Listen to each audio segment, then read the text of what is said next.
Uno. Snick is the only place to watch Clarissa Explains It All. It didn't really have the feel of Clarissa, so it didn't really take off. The network decided not to make this show, not to go forward with it, and when people found out about it recently, they've been pretty upset that it didn't go forward, but it wouldn't have been the same show. I don't think people would have liked it as much. And your answer incorporated the words of Jesus. What were you thinking, Grace? The Tholies are asking that you be fired, plus revocation of your teaching certificate. We're going to prove once and for all that God is dead. This week I had to put my cat of 12 years to sleep. When I asked the vet how they were going to do it, they turned on this pilot. She was dead within 10 seconds. This is The Pilot is Dead.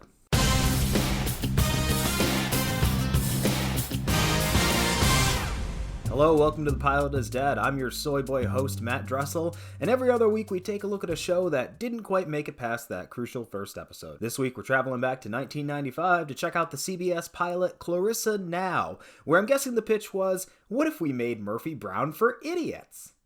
Oh wait, they already did that. Oh! Those of you who don't know, back in 1991, Nickelodeon premiered a show called Clarissa Explains It All.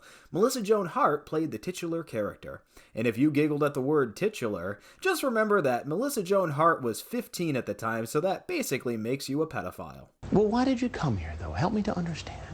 Because I'm a sick son of a bitch. Nickelodeon show featured a whole host of colorful characters like her mom, her dad, her annoying little brother Ferguson, and of course, Sam. Sam inspired a whole generation of kids to climb in through their best friend's windows, resulting in an adorable number of fatalities. Series creator Mitchell Kriegman said that he worked hard to make sure that Sam and Clarissa's friendship was non-sexual, because this was Nickelodeon, and we all know there's no room for anything sexual on Nickelodeon.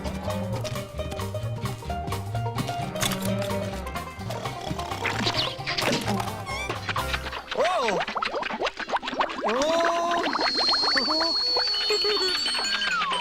Kriegman would later go on to write a sequel to Clarissa Explains It All called Things I Can't Explain.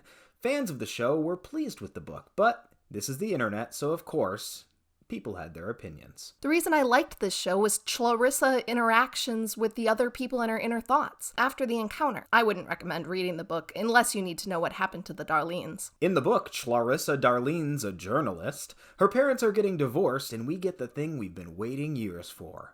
A Sam and Clarissa sex scene. And if you think we're moving on without doing a dramatic reading of that scene, this must be your first time on this channel. His little kisses to my neck turned into bites, a whimper of pain escaping me. I pulled off my dress and threw it in the back of the cab as he unbuttoned my jeans and I unbuttoned his. With one thrust, he was inside me, consuming me. There was something amazing about us coming together so simply, so naturally, and so completely without talking or saying anything. And when Sam came, it sounded like this. Join us next week when we take a look at the Rugrats reboot. What is going on? Why am I seeing all these sexy things? And why are my shorts so tight? In an effort to fill our contractually obligated screen time with our sponsor, Codex Art and Apparel, from now on this show we will be using their logo as our censor bars. 10. I can't hold my breath that long! Hey, I'm not saying bugs are delicious, but if your asshole was a big bug, I would immediately drop to my knees right now and toss your bug salad. Codex Art and Apparel. If your asshole was a big bug, I would immediately drop to my knees and toss your bug salad. Despite the similar premise, Clarissa Now has very little to do with the CEIA CU, Clarissa Explains It All Cinematic Universe.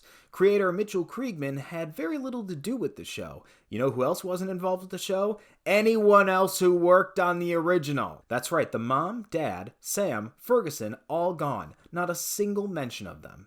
The cast was so forgettable that Melissa Joan Hart couldn't even remember them. So we shot one episode, a pilot, with some really talented, fun people, some Broadway stars, and oh my gosh, what's his name? Anyway, some people that the older crowd knows. Even though the original show aired on Nickelodeon, the spinoff was created for CBS, a channel existing primarily for nursing homes and hospice. Luckily, this show never aired, though, so seniors worldwide were spared this being their final memory. Instead, they were most likely watching one of the 227 episodes of JAG airing at the time. What is that? Frozen sperm. For a while, it seemed like the pilot would never see the light of day, but then came the Big Help-a-thon. Helping makes you feel strong. Helping's all right. It's not boring like some things can be. It's like I carry it around inside of me. The Big Help would later be revived and hippified in 2010 to fight global warming, completely forgetting that there's absolutely nothing we can do and we're slowly spiraling towards our imminent demise. The Big Help would later be cancelled. Oh, that's the sound of my troll alert letting me know I need to get back to the show, otherwise I'll be flooded with comments saying I don't show enough of the show, I have too many cutaways, and I'm not critically analyzing it enough, completely forgetting that this is a YouTube series and not an academic paper. So before my subscriber count plummets down to 0, let's check in with Mike O'Malley over at The Big Help. Mike? And right now, we're going to plunge into this never-before-seen episode of Clarissa. Now, tell us about it, Melissa. Okay, well, it's called Clarissa Now. Clarissa's graduated high school, she's moved to New York City, out of the house, and she's working for a newspaper. All right, and it's starring someone I believe you know. Her. So let's watch Clarissa Now. I just want you to know that right now is the most exciting moment of my entire life. I mean, this is the kind of thing you think in a million billion years is never going to happen to you. And even when it does, you still can't believe it. I'm on the New York City subway. This is going to be one of those shows with the laugh tracks after every sentence, isn't it? Yup.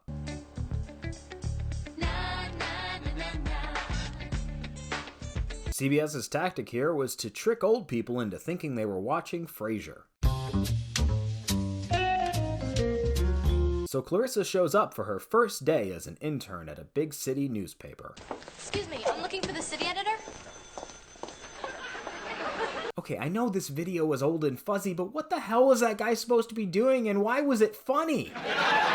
Stop it! So Clarissa makes the rounds and we get to know all the colorful characters we'll spend seasons getting to know on this show. There's the obvious future love interest, the Felix Unger-esque comedic foil, the boss, and the other boss. And boy do they have names.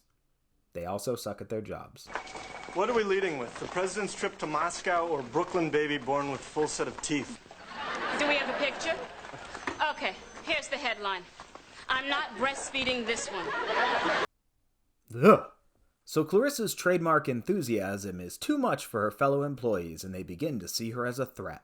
Listen, if she's gonna write anything, it just better not be on my beat. You don't have a beat. Exactly. Get it? Because it doesn't make sense and it isn't funny. Clarissa's then assigned to work for the top reporter at the paper, and that's when we're introduced to Hugh Hamilton. Hugh? Get the hell out of there! Never mind. And in case you forgot we were watching a Clarissa spinoff. Obviously, this isn't turning out exactly the way I hoped. But I had this really dear, sweet Aunt Violet, and I just think of what she always says when things don't go her way. This bites. Fun fact, in the industry we call this breaking the fourth wall. The fourth wall referring to the fourth dimension of time and space. Clarissa Now was actually famous for ripping a hole in the space-time continuum and dooming us forever. If global warming doesn't kill us first. Whoa! Excuse me. Excuse me. This is so weird, but for a second I thought you were my Aunt Violet. That is weird. Because for a second I thought you were my niece, Rose. Weird. And we'll never address that again. So Clarissa finally gets to meet Hugh Hamilton and the conflict for the rest of the episode is introduced. You better come up with something for tomorrow. Something really good. Or I'll pull your column off page 3, and the next time your face appears in my paper, it'll be buried under Hagar the Horrible. If you're too young to get that reference, I think it's time for another edition of Hagar the Horrible Rapist. Go forth and fight for your women. That didn't motivate them. Go forth and fight for the enemy's women. There you go. Join us next week when Hagar drinks blood from the skulls of his enemies and trips over an ottoman. So Hugh doesn't want anything to do with Clarissa, most likely because she keeps talking to herself, but she's not giving up that easy. Wait, you don't think I can find a story he would like? Let me put it this way. No. Well, that's just fine. You know, I don't need your encouragement. I don't need your support. In fact, I don't need anything at all from you. Except for that sweet, sweet lovin'.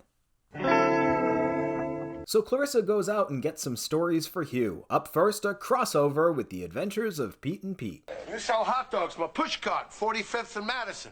Yeah, that's me. Which you say are all beef, which they are not. However, you did manage to send 2 kids to college on those not-quite-beef dogs, which actually is an accomplishment. Of course, you tell 200 people a day about it, so it's hardly being exclusive. I have a point, Vernon. You know, Mr. Hamilton needs exclusives, but thanks for coming by. And off he went to a much better show. And spoiler alert, he hates all of Clarissa's ideas, but she's not going to give up that easy. And much like Grace in God's Not Dead 2, she's going to stand up for what she believes in. And yes, they named the character Grace in God's Not Dead 2. Get it? Could you tell me? What is it? You just don't want an assistant? Or was I too eager? Too enthusiastic? Because I'm not used to people taking an instant total dislike to me. Well, get used to it. You're in New York now. But guess what? Clarissa inspires Hugh to start writing again, and you'll never guess what he writes about. Did I hear right? You actually wrote a column? Yeah, but where'd he find a story? He never left his office. Today is Clarissa's first day in New York City. I guess you didn't have to. Cut it out, Spencer. It's not about me. Oh my God, it's about me. It's easy to tell Clarissa hasn't been here long. Her New York is a big salty pretzel covered in mustard. It's a red ball that falls from the sky every night because every night for Clarissa is New Year's Eve. That's not really an article. I mean, nobody would think that. I want it on page 3 with a banner, Hamilton's back. He's better than ever. Okay, but clearly he's not going to develop a begrudging respect for... And if I don't say it, what then? I guess you'd be my assistant. Right. Okay, but surely Clarissa won't get credit for... But somehow you were able to ignite his fire. And so that's Clarissa Now, a show that even Melissa Joan Hart thinks you're going to hate. Creator Mitchell Kriegman and Melissa Joan Hart are apparently working on a reboot, but don't hold out hope for a Sam and Clarissa sexathon. You chat with Sam? No, he disappeared right after the show. Like, I think he dropped out of the business, went on the lam. I'm no longer creeping in your window. No. Probably a good thing. Will the reboot happen? Only time will tell, but for right now, I don't know.